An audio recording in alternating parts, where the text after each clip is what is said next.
Well, hello everybody and welcome back. It is a beautiful Friday here in Westman. And as I promised, we are going to be taking a look at what's growing on with the pepper garden today. There has been, well, some nice improvements going on. There's a couple of tragedies going on up front. It is what it is, but you know what? I'm learning every year as I keep going here. So, yeah. Let's take a look and see what I've learned this year. Yeah. So I guess this week we'll start with the 2016 sand dollar and another big gust of wind. Just can't win with the wind. We may have the very beginning of flower starts in there. It is very hard to tell, especially with the wind. But the plant itself is looking nice. We're going to skip a few that aren't, because those home hardware plants are just not pretty.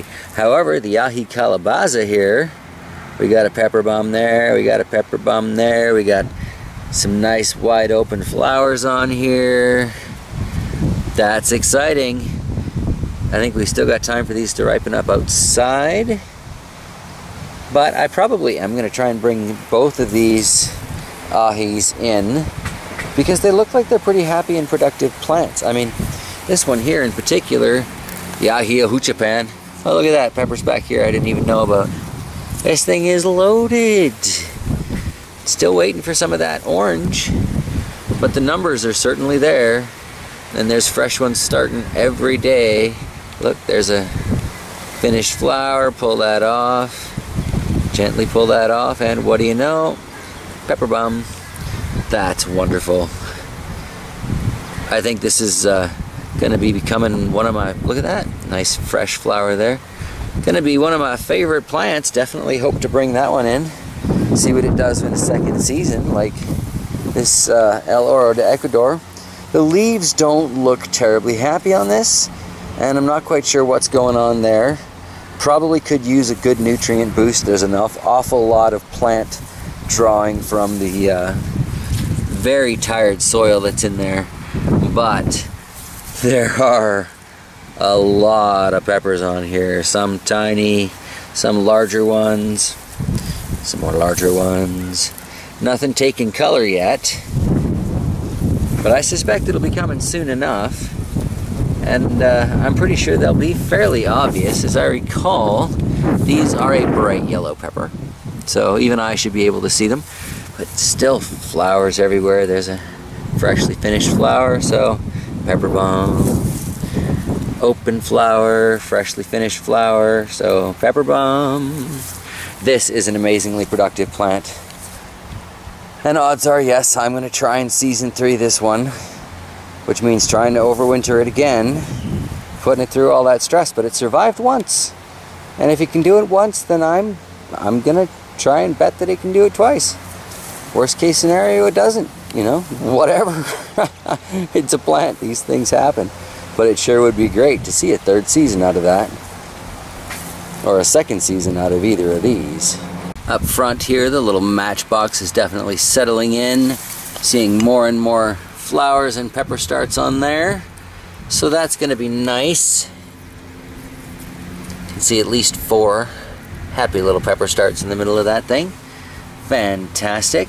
And it's just, what, the beginning of July, so I've got some time. Moving over to the paper lantern with all of its accompanying weeds, we see some definite purpling on the stem there. Oh my.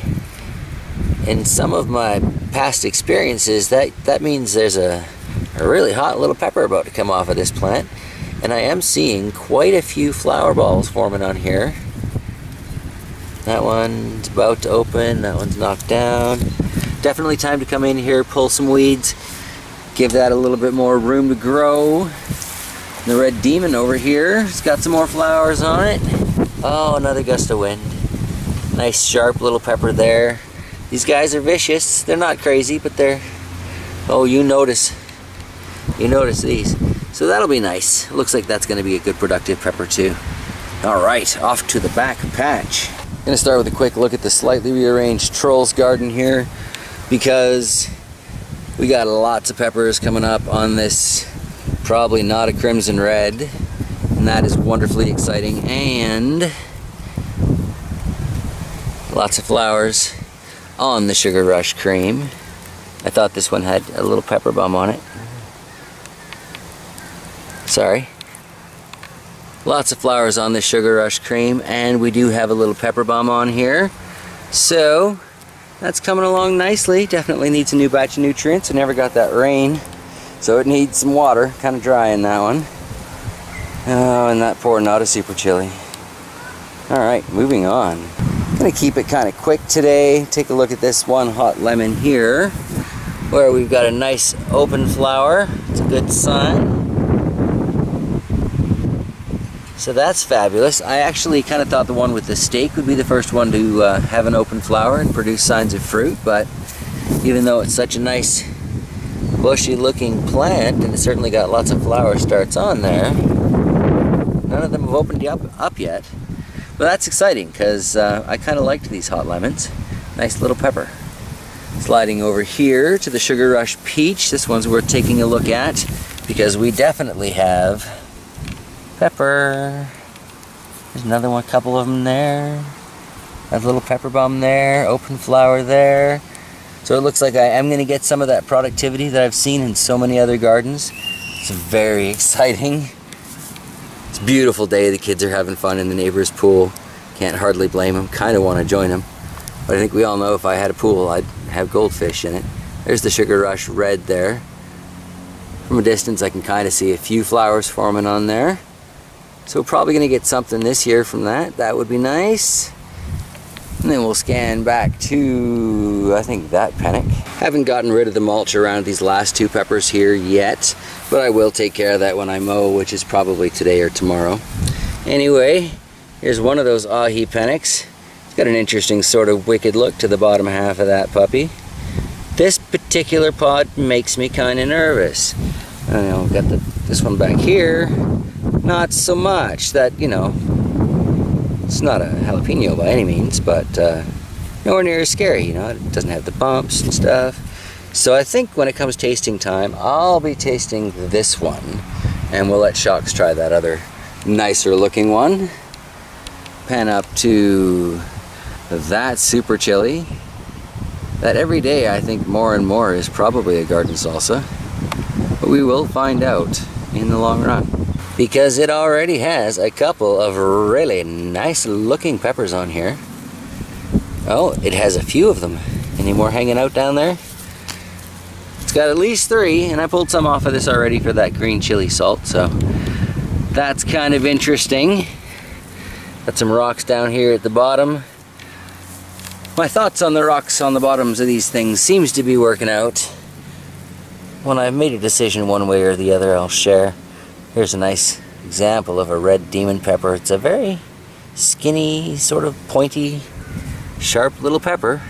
Much like its flavor though, so I mean it's appropriate, isn't it? I guess we'll pan up a little bit here. This would be the Sugar Rush Cream, the soil one, which is also putting on lots of little flower buds, much like its coffee can counterpart. Got a few of these pointing down. Some larger ones pointing down. This has some very good potential of being productive. Very excited by that. And take a look at this sand dollar. Still the prize of this year's sand dollar seedlings. First place definitely goes here. Lots of little flower starts in the top of that. I'm so very hopeful. I know I've sent off seeds of this to a few of you out there, and hope they're doing well for you. You know, it's not doing well for me, and never does. It's the MOA Scotch bonnet. Look at this thing. It's like that tall. This is not a big plant. Somehow I just don't think I'm getting anything from that, but that's life in the garden. Oh, and that is how it goes. It's always with the wind when you're trying to do the videos, and I do apologize for that. As I said, though, I'm still trying to find certain cords and connectors to make it work. Otherwise, I got to get a whole new camera set up, and I just don't have that kind of bank. But that said, you know, feel free to join on the subscriptions and the Patreon page, and that always helps. Anywho, I think that's going to be it for today, folks. We'll take a slightly longer video visit tomorrow as we wander through the tomato grove. And then, of course, Sunday is the look at everything that's growing on. And you better better plan on a coffee or something for that one because it's going to be a long one. All right, I'll see you tomorrow in the Tomato Grove.